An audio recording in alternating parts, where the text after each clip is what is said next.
हमें बहुत कुछ चाहिए, बहुत कुछ प्राप्त करना है, बहुत कुछ कमाना है, बहुत कुछ जीतना है। लेकिन हमारे प्राणों की सबसे गहरी प्यास क्या है? अमरत्व, इमॉर्टैलिटी। हम चाहते हैं कि आने वाले युग हमें स्मरण रखें, हमें याद किया जाए, हजारों वर्षों बाद भी किसी के वक्तव्य में हमारा नाम आए। कोई सोचे कि हम किस प्रभुत्व से जिए और किस प्रतिष्ठा से मरे। लगभग 2400 वर्ष पहले इस धरती पर एक ऐसे ही युग पुरुष ने जन्म लिया जिसने मरने, मिटने और समाप्त होने से इनकार कर दिया। धरती के पास इतनी धूल नहीं थी कि उनकी उज्जवल कीर्ति को मैला कर पाए। समय के पास विस्मरण की इतनी शक्ति नहीं थी कि हमें आचार्य चाणक्य का नाम भुला पाए। बात उस समय की है जब भारत की पवित्र सीमाओं को विदेशी आक्रमणकारियों के घोड़े अपनी टापों तले रौंद रहे थे।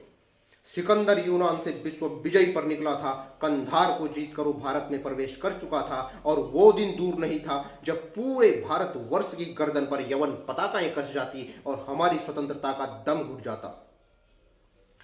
आचार्य चाणक्य को बस एक ही रास्ता दिखा, भारत के सबसे विशाल साम्राज्य से मदद मांगी जाए। वो जा पहुंचे मगध के राजा धनानंद की राजसभा में भारतवर्ष की रक्षा के लिए सैनिक सहायता मांगने। चाणक्य ने कहा, महाराज, दुर्भाग्य है इस धरा का कि हमने विदेशियों के साथ मिलकर अपनी ही धरती का सुहाग छीन लिया। भाइयों ने भाइयों के सीने छलनी कर दिए, अपने ही हाथों हमने अपने ही घरों में आग लगा दी और विजय का रक्त चंदन यवनों के माथे पर मल दिया। मुझे भय है उस दिन का जब हमारी संस्कृति और सभ्यता विदेशियों की दासी बनकर रह जाएगी।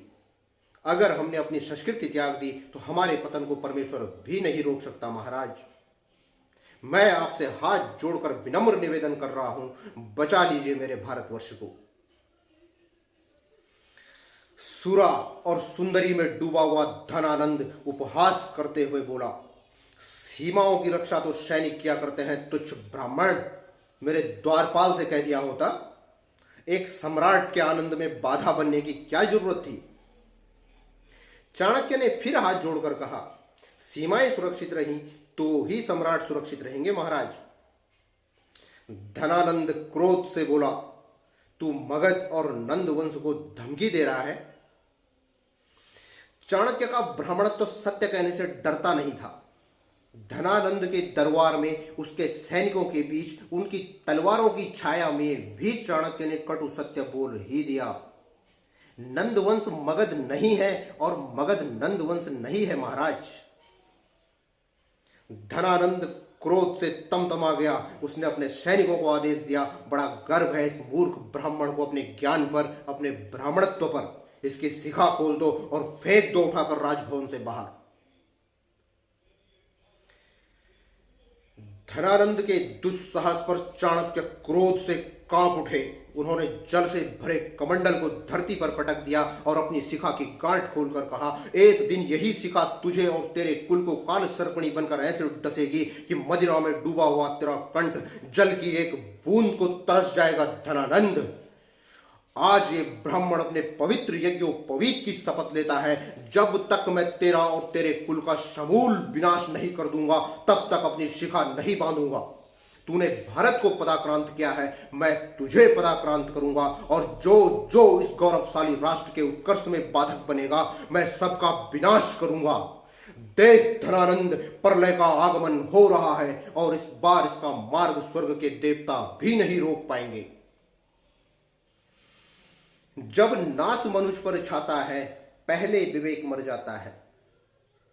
उस दिन एक राजा ने एक शिक्षक का अपमान किया और परिणाम क्या हुआ? भारत का सबसे धनवान राजा धनानंद अपने लिए 4 सांसें भी नहीं खरीद पाया और अकाल मृत्यु को प्राप्त हुआ। नंद वंश का समूल सर्वनाश हो गया, किसी के शव पर रोने वाला कोई नहीं बचा।